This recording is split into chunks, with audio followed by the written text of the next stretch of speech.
Hello everyone, welcome to my channel invite. And आज हम class 7 का चैप्टर नंबर 3 हीट पढ़ेंगे।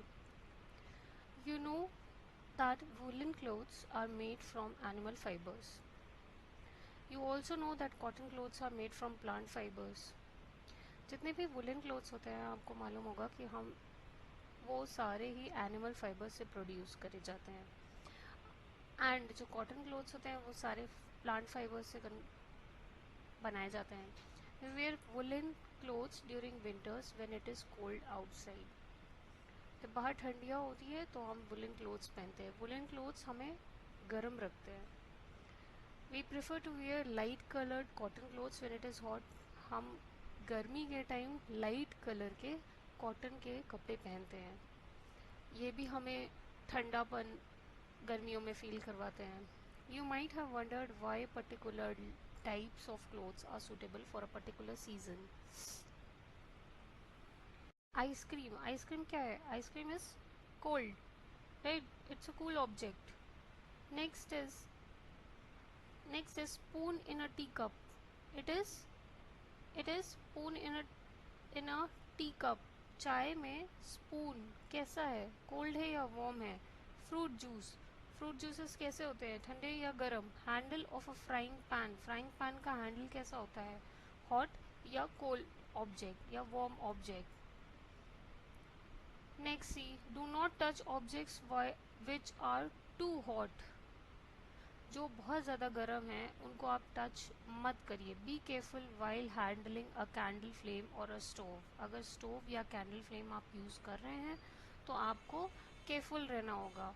We see that some objects are cold while some objects are hot. हम ये देखते हैं कि कुछ ऑब्जेक्ट्स कैसे होते हैं, कोल्ड होते हैं, और कुछ ऑब्जेक्ट्स कैसे होते हैं, हॉट होते हैं. You also know that some objects are hotter than other objects. कुछ ऑब्जेक्ट्स होते हैं जो कम गर्म होते हैं, कुछ होते हैं जो बहुत ज़्यादा गर्म होते हैं, एंड कुछ होते हैं जो ठंडे होते हैं बाकी सबसे. ये कैसे डिसाइड करें कि ऑब्जेक्ट हॉटर है दूसरे ऑब्जेक्ट से?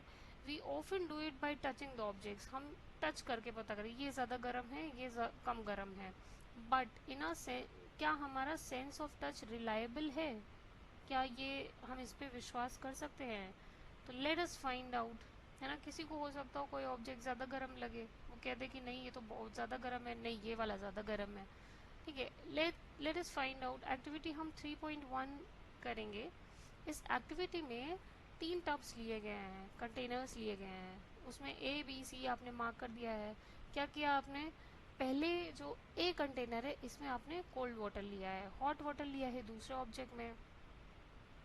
ठीक है, and mix some cold and hot water in container C में क्या किया है हमने? दोनों को ही मिक्स कर दिया है. अब धीरे धीरे क्या करना है आपको? Now dip your left hand in a container B, इन कंटेनर ए में पहले आप डालिए. फिर उसके बाद राइट हैंड आप क्या करिए? बी में डालिए. दोनों हैंड्स को रखने के बाद आप क्या करेंगे? दोनों कंटेनर्स में 2-3 मिनट तक आप अपना हाथ रखेंगे. Put both the hands simultaneously in container C, और दोनों ही हाथों को एक साथ कंटेनर सी में आप पुट कर दीजिए. तो क्या आपको दोनों हाथों में सेम फीलिंग आएगी क्या? दोनों ही हाथों में सेम फील होता है क्या आपको? तो बूझो है, वो कहते हैं कि नहीं, मेरे लेफ्ट हैंड ये बता रहा है कि वाटर जो मग सी में है वो हॉट है, जबकि राइट हैंड कह रहा है कि that the same water is cold. वही वाटर क्या है? ठंडा है ना. What could I conclude? अब क्या कंक्लूजन आप दोगे? तो बूझो का कंफ्यूजन ये दिखाता है कि हम अप रिलाई नहीं कर सकते अपने सेंस ऑफ टच से ये डिसाइड करने के लिए कि वेदर वो ऑब्जेक्ट हॉट है या कोल्ड है. समटाइम्स ये हमें धोखा भी दे सकता है. How do we find out how hot an object really is? कैसे ये पता करें फिर कि कितना हॉट है वो ऑब्जेक्ट? एक reliable measure of hotness of an object is its temperature. Temperature क्या होता है कि जो मेजर होती है हॉटनेस ऑफ एन ऑब्जेक्ट का, उसको कहते हैं टेम्परेचर. टेम्परेचर को हम एक डिवाइस से मेजर करते हैं जिसको क्या कहते हैं? थर्मोमीटर कहते हैं. Measuring temperature. अब टेम्परेचर को मेजर कैसे करते हैं? How have you seen a thermometer?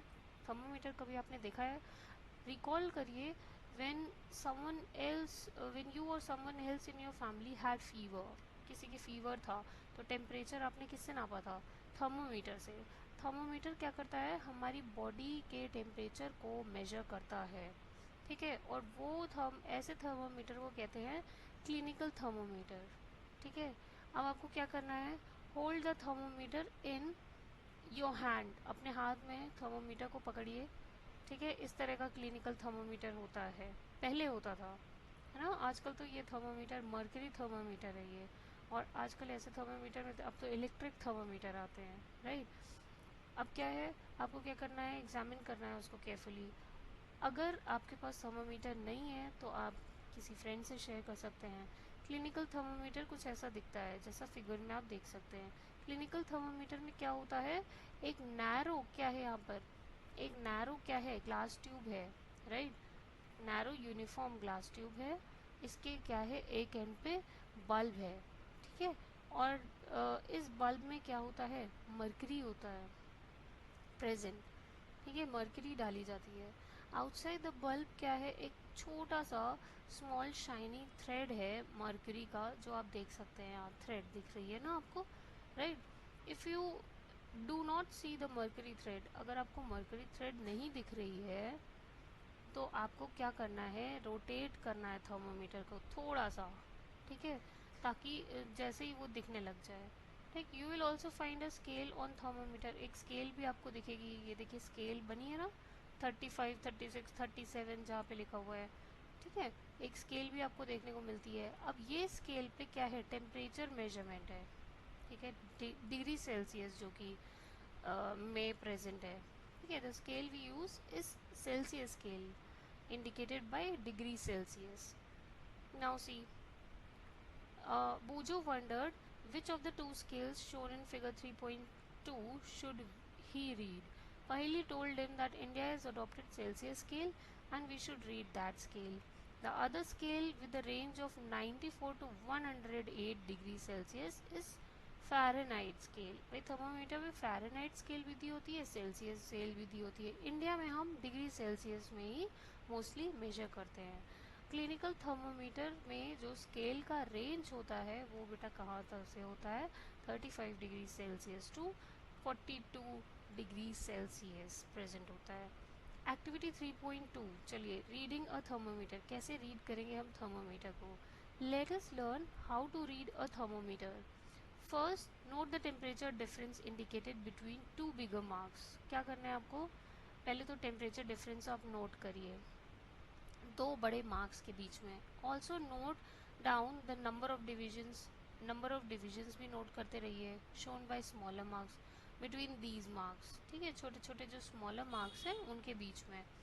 Suppose the bigger marks read 1 degree, bigger mark जो है 1 डिग्री अगर आपने रीड किया तो वहाँ पे क्या है? 5 छोटे डिविजन्स भी हैं, 5 डिविजन्स हैं उनके बीच में ना। Then one small division can read 1/5 equal to 0.2 degree Celsius के बराबर है, ठीक है। Now what you have to do is, next C, wash the thermometer. Thermometer को वॉश करिए। प्रेफरेबली कैसे आप वॉश करते हैं? एंटीसेप्टिक सोल्यूशन यूज़ किया करिए। Hold it firmly and give it a few jerks, थोड़े से झटके आपको देने होते हैं, झटकना होता है उसको, ठीक है। The jerk will bring the level of mercury down. अगर मर्करी का लेवल थोड़ा सा उठा हुआ भी होगा तो वो लेवल मर्करी का नीचे चला जाएगा, ठीक है। और ये आपको इसलिए करना होता है कि इंश्योर आपको करना होता है कि 35 डिग्री सेल्सियस से नीचे हो मर्करी का लेवल। अब क्या करना है आपको? बल्ब को तभी आपको एक्यूरेसी मिलेगी टेम्परेचर नापने में। अब आपको क्या करना है कि बल्ब जो थर्मोमीटर का है उसको अपने टंग के नीचे दबा लेना है। 1 मिनट के बाद थर्मोमीटर को बाहर निकालिए और रीडिंग नोट करिए। This is your body temperature. अब जो भी टेम्परेचर आपको देखने को मिलेगा वो आपका बॉडी टेम्परेचर होगा। ये टेम्परेचर जो है आप किस में नोट करते हैं? डिग्री सेल्सियस में होता है, ठीक है। उसकी जो यूनिट होती है वो डिग्री सेल्सियस में होती है। Normal temperature of human body is 37 degree Celsius. Normal temperature जो बॉडी का होता है वो 37 डिग्री सेल्सियस होता है। अगर इससे ज़्यादा है तो इसका मतलब आपकी बॉडी में टेम्परेचर का इंक्रीज हुआ है, ठीक है। Paheli measured her body temperature. She got worried as it was not exactly 37 degrees Celsius. Exactly 37 degrees Celsius नहीं था. Let us try to assure Paheli that there is nothing wrong with her. Activity 3.3. Measure the body temperature of some of your friends. कुछ friends के आपने क्या किए, body temperature measure किए, at least 10 friends के. ठीक है. With a clinical thermometer record your observation. आपने ऑब्जर्वेशन नोट कर लिए इस टेबल में. टेबल में क्या है, नेम लिखना है आपको और टेम्परेचर लिखना है उस बच्चे का.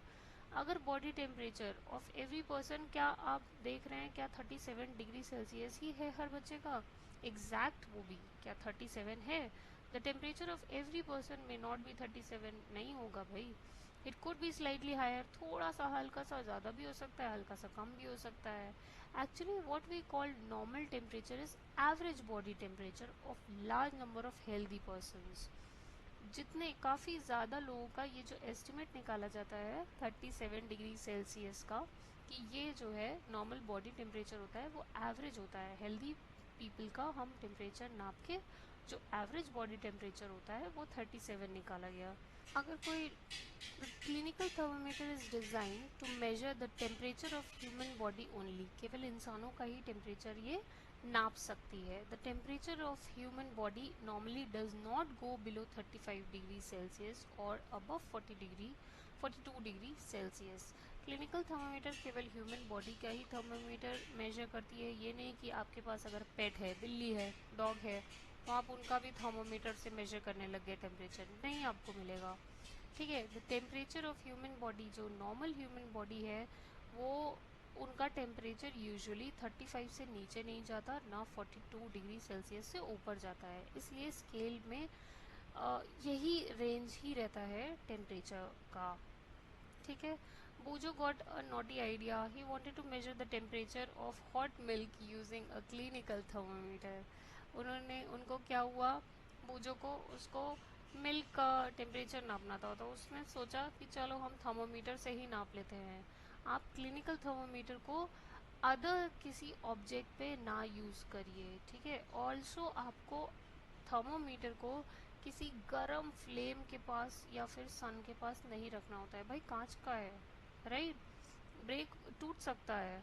Laboratory thermometer, laboratory thermometer, how do we measure the temperature of other objects. तो बाकी भाई थर्मोमीटर से बाकी चीज़ों का हम किस चीज़ से मेजर कर सकते हैं टेम्परेचर, उसके लिए अलग थर्मोमीटर होते हैं, जैसे कि laboratory thermometer. For this purpose there are other thermometers, है ना, बाकी थर्मोमीटर होते हैं जिसमें से एक का नाम लेबोरेटरी थर्मोमीटर होता है. ठीक है. Look at this thermometer carefully. Note the highest and lowest temperature. ये देखिए यहाँ पे थर्मोमीटर का बना हुआ है डायग्राम, लेबोरेटरी थर्मोमीटर 3.4 डायग्राम में. देखिए यहाँ पे क्या है, 1 -1 0 1 2 3 4 5 एंड कहाँ तक है, मैक्सिमम 110 बना हुआ है, राइट, 110. देखिए, the maximum and minimum temperature of previous day reported in weather reports. कभी आपने न्यूज़पेपर में देखा होगा तो मैक्सिमम और मिनिमम टेम्परेचर लिखा रहता है, राइट. वो कौन से थर्मोमीटर से मेजर किया जाता है, तो वो अलग थर्मोमीटर होता है, ना क्लिनिकल ना ही भाई बॉडी. क्लिनिकल थर्मोमीटर से हम नाप सकते हैं क्या वेदर, नहीं नाप सकते. लेबोरेटरी थर्मोमीटर से भी नहीं नाप सकते. तो कौन सा थर्मोमीटर यूज़ किया जाता है, जिसको कहते हैं मैक्सिमम एंड मिनिमम थर्मोमीटर. ठीक है. नेक्स्ट यहाँ पे देखिए रेंज क्या होता है लेबोरेटरी थर्मोमीटर का, तो -10 से 110 degree Celsius. Also you did in as you did in the case of clinical thermometer, find out how much a small division on this thermometer reads. कितने small divisions होते हैं ये भी आप find out करिए. You would need this information to read the thermometer carefully. आपको क्या होगा, आपको ये थर्मोमीटर की रीडिंग नापने में, केयरफुली रीडिंग करने में इजी रहेगा. Let's read activity 3.4. Take some tap water in a beaker mug. एक मग या बीकर में आपने कुछ टैप वाटर लिया. आपने थर्मोमीटर को क्या किया, वाटर में डिप कर दिया. ऐसे डिप किया कि जो बल्ब है उसका वो वाटर में ही इमर्स्ड रहे. लेकिन बॉटम को टच ना करे या फिर साइड्स जो कंटेनर के हैं उसको टच ना करे। ठीक है, hold the thermometer vertically, vertically आपको थर्मोमीटर को पकड़े रहना है। अब मूवमेंट जो मरकरी का है उसको नोटिस करना है। ठीक है, आपको तब तक पकड़े रहना है और वेट करते रहना है जब तक मरकरी जो है वो स्टेडी ना हो जाए, मूव करना बंद ना हो जाए। ठीक है, in addition to precautions to be taken while reading a clinical thermometer, the laboratory thermometer के भी कुछ प्रिकॉशंस हैं। इसको अपराइट रखिए, टिल्टेड मत रखिए। Bulb should be surrounded from all sides by the substance of which the temperature is to be measured. आपको क्या करना है, बल्ब को सराउंड करके रखना है चारों तरफ से उस सब्सटेंस से जिसका टेम्परेचर आपको लेना है। बल्ब को सरफेस कंटेनर का नहीं टच करना है। यहाँ पे कुछ प्रिकॉशंस दिए थे क्लिनिकल थर्मोमीटर के भी, जो हमने मिस आउट कर दिए थे। ठीक है, थर्मोमीटर को हमें क्लिनिकल थर्मोमीटर में क्या करना होता है, पहले तो आपको बिफोर और आफ्टर यूज़ उसको वॉश करना होता है, और खाली पानी से ही नहीं, आप एंटीसेप्टिक सोल्यूशन यूज़ कर सकते हैं। इंश्योर बिफोर द यूज़, भाई आपको यूज़ करने से पहले ये भी देखना है कि मरकरी का जो लेवल है वो 35 डिग्री सेल्सियस से नीचे होना चाहिए। थर्मोमीटर की रीडिंग आपको रीड करनी है जब तक जो लेवल ऑफ मर्करी है वो ऊपर ना आने लग जाए सेम लाइन ऑफ साइट पे। ठीक है, handle the thermometer with care, thermometer को अच्छे से हैंडल करना है। अगर ये गिर जाता है या फिर कोई हार्ड ऑब्जेक्ट पे भिड़ जाता है तो ये टूट भी सकता है, इसके चांसेस हो सकते हैं टूटने के। आपको थर्मोमीटर को बल्ब से नहीं पकड़ना है जब आप रीड कर रहे हैं उसे। ठीक है, वरना आपकी एक्यूरेट मेजरमेंट नहीं मिलेगी आपको बॉडी की। नेक्स्ट आते हैं, note the reading, this is the temperature of water at that time. आपको रीडिंग नोट करनी है, टेम्परेचर उस टाइम का वाटर का क्या है वो पता चल जाएगा। अब आपको कंपेयर करने हैं टेम्परेचर्स, जितने बच्चों ने अब नापे होंगे सबके टेम्परेचर से कंपैरिजन करना है। Boojho now understands why clinical thermometer can not be use to measure high temperatures. High temperature measure किए जा ही नहीं सकते। ठीक है, but still wonders whether laboratory thermometer can be use to measure his body temperature. क्या लेबोरेटरी थर्मोमीटर को use कर सकते हैं बॉडी टेम्परेचर यूज़ करने के लिए, नापने के लिए, मेजर करने के लिए? Are there any variations in the readings? Discuss the possible reasons. Let us try to answer this question. उसके लिए एक और एक्टिविटी आपको पढ़नी पड़ेगी, एक्टिविटी 3.5। अब हमने क्या किया है कि कुछ हॉट वाटर लिया है हमने बीकर में या मग में, उसको डिप कर दिया है थर्मोमीटर को हमने उस पानी में। अब हमको वेट करना है मर्करी थ्रेड जब तक स्टेडी ना हो जाए। जैसे ही स्टेडी हो जाएगी हम उसका टेम्परेचर मेजर कर लेंगे। अब हमें क्या करना है, टेम्परेचर को बाहर थर्मोमीटर को हम बाहर निकालेंगे, उसको ऑब्जर्व करेंगे। Do you notice that soon as you take the thermometer out of water the level of mercury begins to fall। जैसे ही हम पानी से बाहर निकालने लगेंगे थर्मोमीटर को तो लेवल जो है मरकरी का वो जल्दी जल्दी गिरने लग जाता है। This means that temperature must be red while thermometer is in water. हमको जब वाटर में है थर्मोमीटर तभी उसकी रीडिंग लेनी होती है, बाहर निकालने के बाद क्या हो जाएगा, गिरने लग जाएगा। You may call that while taking your own temperature, you have to take the temperature out of your mouth to note the reading। जबकि क्लिनिकल थर्मोमीटर में हम रीडिंग कैसे नोट करते थे, हम मुंह में डाल के रख के नहीं नोट करते थे, हम उसको बाहर निकाल के तब रीड करते थे उसको। ठीक है, can you then use the laboratory thermometer to measure your body temperature? क्या हम लेबोरेटरी थर्मोमीटर मेजर कर सकते हैं? ऑब्वियसली ये कन्वीनियंट नहीं होता है, लेबोरेटरी थर्मोमीटर को हम इस पर्पस के लिए नहीं यूज़ कर सकते। क्यों मरकरी, एक क्वेश्चन आता है कि क्यों मरकरी फॉल नहीं करती या राइज नहीं करती in clinical thermometer when taken out of the mouth, ऐसा क्यों होता है? ऑब्जर्व क्लिनिकल थर्मोमीटर अगेन, फिर से क्लिनिकल थर्मोमीटर को देखो, आपको वहाँ पे एक किंक दिखाई देता है ना, नियर द बल्ब। ये बल्ब है और यहाँ पे क्या है, ये किंक है। What is the use of the kink? It prevents mercury level from falling on its own। Kink का काम क्या होता है? किंक का काम होता है कि कि ये मरकरी के लेवल को अपने आप गिरने से रोकता है। ठीक है। Clinical thermometer has a kink in it. There is a lot of concern over the use of mercury in thermometers. बहुत सारे कंसर्न्स आते हैं लोगों के कि मरकरी को थर्मोमीटर में मरकरी को यूज़ करना क्या सही है। मरकरी क्या होता है, एक टॉक्सिक सब्सटेंस होता है और इसको डिस्पोज ऑफ करना भी बहुत मुश्किल होता है। अगर थर्मोमीटर ब्रेक हो गया तो हम इसको कहाँ डिस्पोज करें, कैसे डिस्पोज करें, ये मच ऑफ कंसर्न है, टॉपिक है।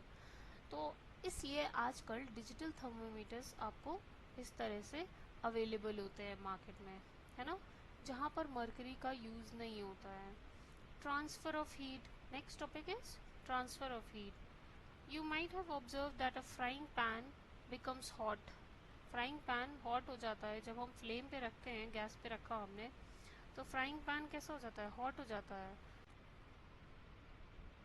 जैसे ही हम पैन रिमूव करेंगे फायर से, वैसे ही वो ठंडा होना शुरू हो जाता है।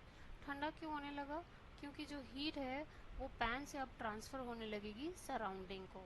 ठीक है, तो आप ये अंडरस्टैंड कर सकते हैं इस केस से, दोनों ही केस से, कि हीट फ्लो करती है कहाँ से, एक हॉटर ऑब्जेक्ट से कोल्डर ऑब्जेक्ट की तरफ। In fact in all cases heat flows from hotter object to colder object, ये आपको याद रखना है। ठीक है। How does heat flow, let us investigate. अब कैसे फ्लो करती है ये भी तो देखना है। तो एक्टिविटी 3.6 उसके लिए हम पढ़ेंगे। टेक अ रॉड और a flat strip of metal. एक रॉड लिया हमने और एक फ्लैट स्ट्रिप ऑफ मेटल लिया, से ऑफ एल्यूमिनियम और आयरन, एल्यूमिनियम या आयरन का। अब हमने क्या किया, उसमें जो रॉड है उसमें हमने कुछ वैक्स के पीसेस अटैच कर दिए। ठीक है, दीज पीसेस, इनको हमने इक्वल डिस्टेंस पे लगाया, यूज़ किया। क्लैम्प कर देना है अब हमको रॉड को स्टैंड पे। ठीक है, if you do not have a stand, अगर स्टैंड नहीं है तो इस तरीके से डायग्राम में देखिए 3.7 पिक्चर में हमने क्या किया है, दो पत्थर यूज़ किए हैं, है ना, ब्रिक्स यूज़ किए हैं, और उसके बीच में हमने आयरन रॉड को लगा दिया है। आप देखिए हमने अदर साइड पे क्या किया है, कैंडल यूज़ किया है। कैंडल को हमने जलाया, फ्लेम के नीचे हमने फ्लेम के ऊपर हमने रॉड को रख, एक एंड उसका छोड़ दिया, और अब उसको क्या करना है, ऑब्जर्व करना है। धीरे धीरे आपको जो वैक्स पीसेस आपने यूज़ किए थे, यहाँ पर लगा रखा है इस तरह इक्वल डिस्टेंस पे, उसको ऑब्जर्व करना है। धीरे धीरे आपको ये देखने को मिलेगा कि जो वैक्स है वो धीरे धीरे गिरना शुरू हो जाते हैं, है ना। कौन सी पीस जो है सबसे पहले गिरती है, जो फ्लेम के पास होती है ना। Do you think that heat is transferred from the end nearest to the flame to the other end. जो सबसे पास में थी, जो सबसे नियरेस्ट थी, वो पहले गिरी, बाद में पीछे वाले सबसे, है ना। The process by which heat is transferred from hotter end to the colder end of an object is known as conduction। क्या होता है कंडक्शन, इसी प्रोसेस को जिसमें हीट जो है वो ट्रांसफ़र होती है एक हॉटर एंड से कोल्डर एंड की तरफ, इस प्रोसेस को कहते हैं कंडक्शन। सॉलिड्स में जनरली, ठीक है, the substance the heat is transferred by the process of conduction. Solids में ज़्यादातर हीट कैसे ट्रांसफ़र होती है, कंडक्शन के मेथड से, प्रोसेस से। Do all substances conduct heat easily, क्या हीट ईजिली कंडक्ट करते हैं सारे सब्सटेंस। तो हमें क्या करना है, फिर से कुछ सब्सटेंसेस यूज़ करने हैं। जैसे कि एक मेटालिक पैन, हमने क्या किया, है ना, मेटालिक मेटल सबसे जल्दी हॉट हो रहा था, है ना, गर्म हो जा रहा था। अब हम क्या करते हैं, आपने कभी कभी नोटिस किया होगा किचन में मेटालिक पैन जो कुकिंग के लिए हम यूज़ करते हैं, उसमें प्लास्टिक या वुडन हैंडल होता है ना। Can you lift a hot pan by holding it from the handle without getting hurt. जब आप हैंडल पकड़ते हैं, क्या वो गर्म, वो भी गर्म रहता है जितना कि मेटल गर्म रहता है, होता है क्या। आप वुडन हैंडल से इजीली पकड़ सकते हैं ना, वुडन या प्लास्टिक का जो हैंडल होता है। ठीक है, now let's study activity 3.7। Heat water in a small pan. एक स्मॉल पैन में आपको या फिर बीकर में आपको वाटर हीट करना है। आपको कुछ आर्टिकल्स कलेक्ट करने हैं, जैसे कि स्टील हो गया, स्टील का स्पून हो गया, प्लास्टिक स्केल हो गई, पेंसिल हो गई, डिवाइडर हो गया, ठीक है, ये सारे क्या है, अलग अलग मटेरियल से बने हुए हैं। अब आपको क्या करना है, dip one end of each of this particles, हर एक पार्टिकल का एक एक एंड आपको हॉट वाटर में डिप कर देना है और वेट करना है कुछ मिनट्स के लिए, और उसका दूसरा एंड आपको टच करके देखना है। ठीक है, और ये देखना है कि ये हॉट है या कोल्ड है। ठीक, अब आपको अपने ऑब्जर्वेशंस नोट भी करते रहना है। ठीक है, तो यहाँ पर आपको ये देखिए, एक यहाँ पे सारे आर्टिकल्स आपको लिख देने एक तरफ। मटेरियल कौन सा यूज़ किया, किस मटेरियल से बना हुआ है। जैसे स्टील स्पून है वो मेटल से बना है, प्लास्टिक स्केल है वो किसका बना है, किसका बनाया है प्लास्टिक स्केल, प्लास्टिक का है। पेंसिल वुडन है। ठीक है, इसी तरीके से आपको does the other and get hot, आपको ये बताना है कि हॉट हो जाता है या नहीं। स्टील स्पून में हॉट हो जाएगा, प्लास्टिक स्केल में नहीं होगा, पेंसिल में नहीं होगा। इसी तरीके से यहाँ पर देखिए, the materials which allow heat to pass through them easily, ऐसे मटीरियल्स को क्या कहते हैं, कंडक्टर्स कहते हैं।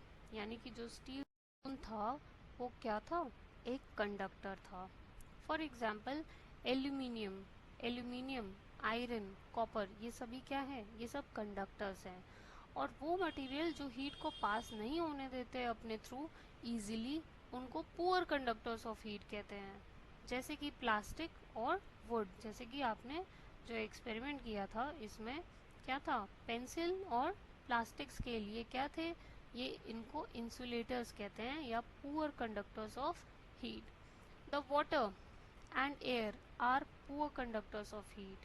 वाटर और एयर क्या हैं, ये पुअर कंडक्टर है हीट के। How does heat transfer take place in these substances, तो इनमें हीट ट्रांसफर होता कैसे है, लेट अस फाइंड आउट कि इनमें कैसे होता है। एक्टिविटी 3.8 उसके लिए हम पढ़ेंगे। Take a round bottom flask, हमने एक राउंड बॉटम फ्लास्क लिया।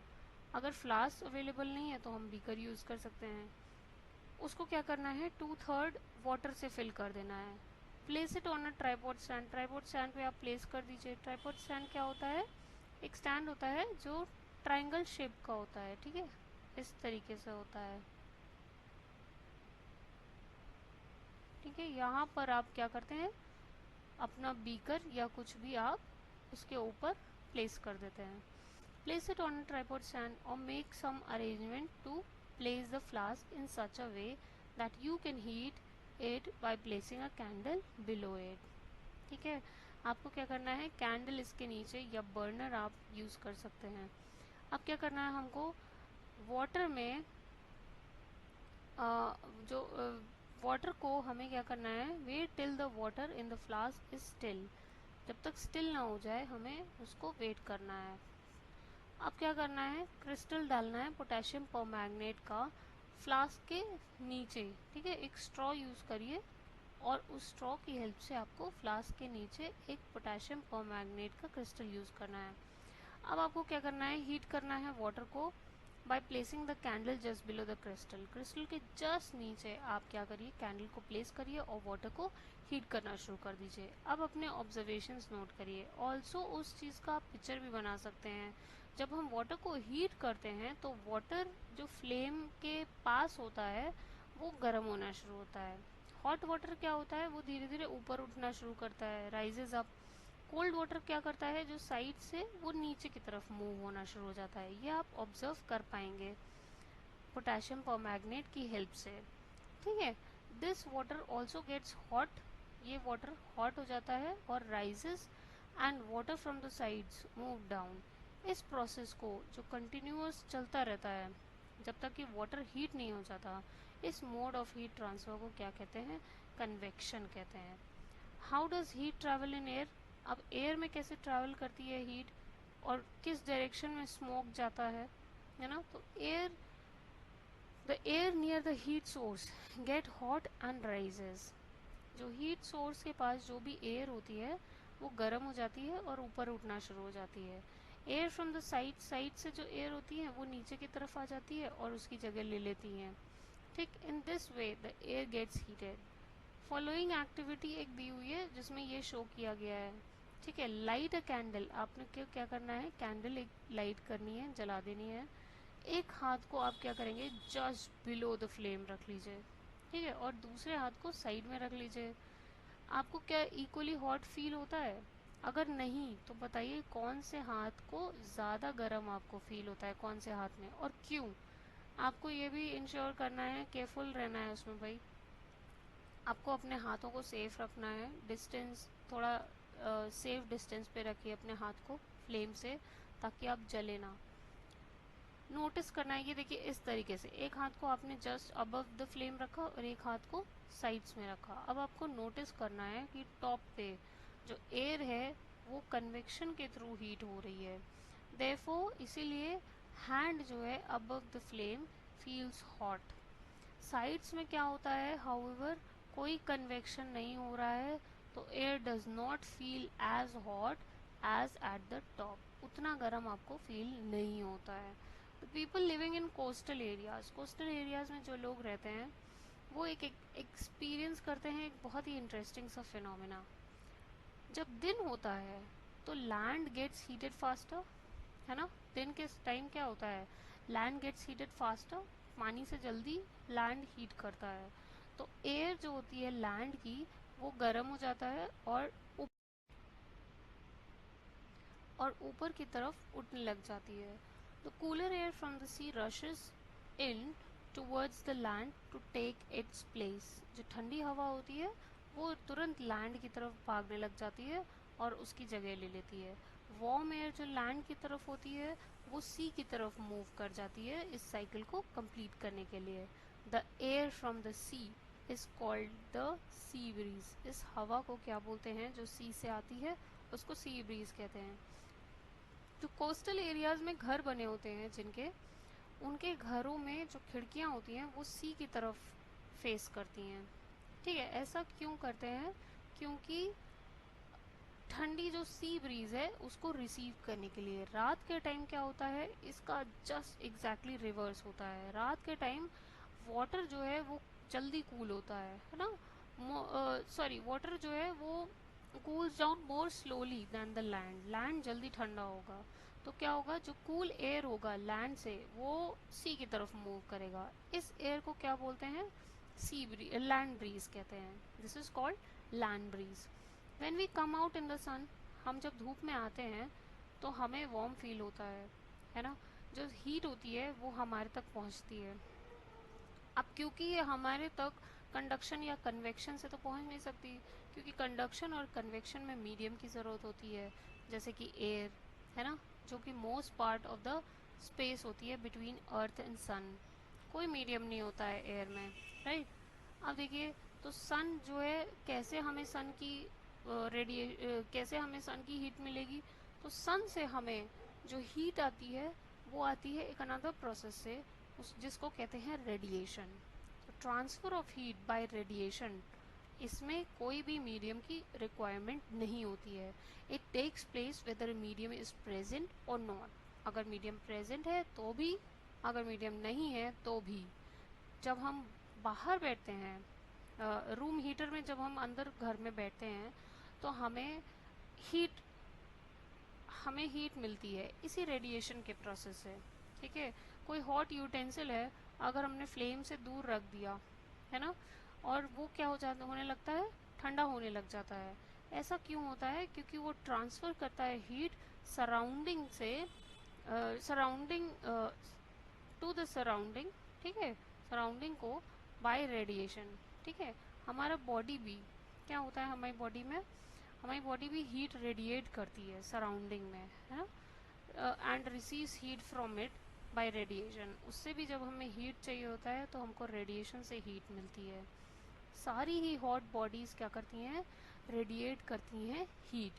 When heat falls on some object, जैसे ही हीट फॉल करती है किसी ऑब्जेक्ट पे, कुछ पार्ट हीट का वो रिफ्लेक्ट होता है, कुछ पार्ट एब्जॉर्ब होता है और कुछ पार्ट ट्रांसमिट भी होता है। तो temperature of the object, temperature increase करता है। क्यों इंक्रीज करता है किसी ऑब्जेक्ट का टेम्परेचर, क्योंकि कुछ पार्ट ऑफ हीट जो है एब्जॉर्ब हो गई है।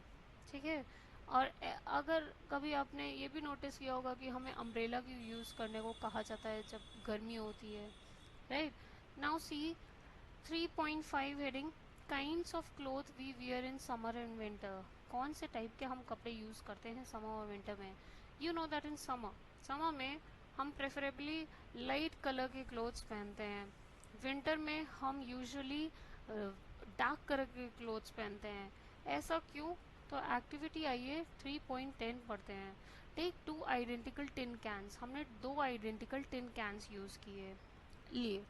अब हमने पेंट कर दिया एक आउटर सरफेस को ब्लैक पेंट कर दिया, एंड ऑफ द अदर दूसरे का हमने वाइट पेंट कर दिया। अब हमने क्या किया, इक्वल अमाउंट ऑफ वाटर पोर किया दोनों में ही, और उसको कुछ दिन हमने क्या किया, कुछ देर तक के लिए मिड डे सन में 1 घंटे के लिए रख दिया उसे। अब उसका टेम्परेचर हम मेजर करेंगे दोनों ही कैंस के वाटर का। Do you find any difference in the temperatures? क्या कोई डिफरेंस है? क्या आपको डिफरेंस ऑब्जर्व किया आपने? In which can is the water warmer? किस कैन में वाटर सबसे ज़्यादा वार्म है? You can feel the difference even by touching water in 2 cans. अब जो वाइट पेंटेड है उसमें वाटर जो है कम गर्म रहेगा, और जो ब्लैक है उसमें जल्दी होगा। ठीक है। एक्टिविटी 3.11 आइए नेक्स्ट पढ़ते हैं। Fill the 2 cans use in activity.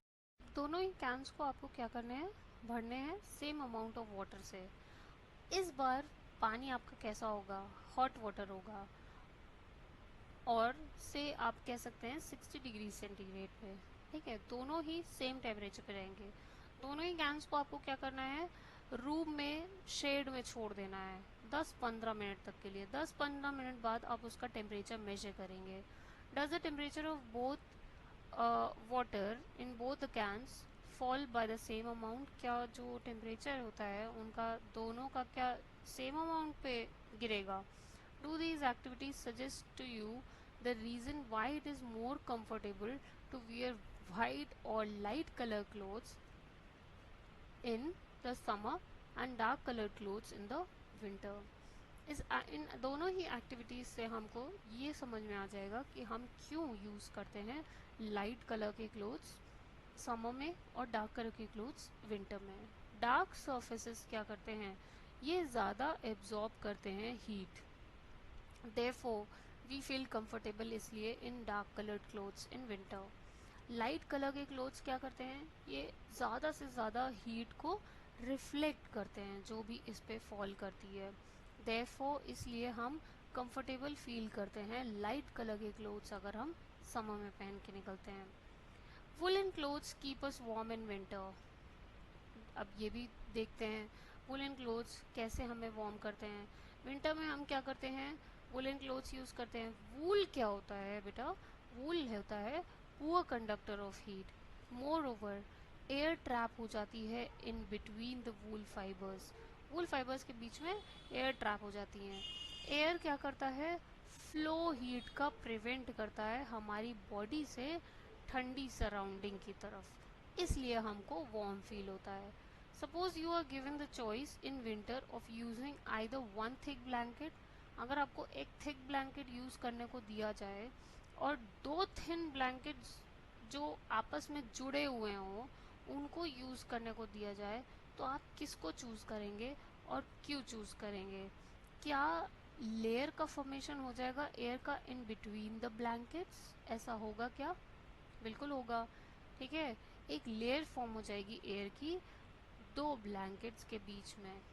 ठीक है, तो वो थिन 2 ब्लैंकेट्स ज़्यादा सही हैं बजाय कि एक थिक ब्लैंकेट के। ये चैप्टर यहीं पे फिनिश हो गया है। Thank you so much class.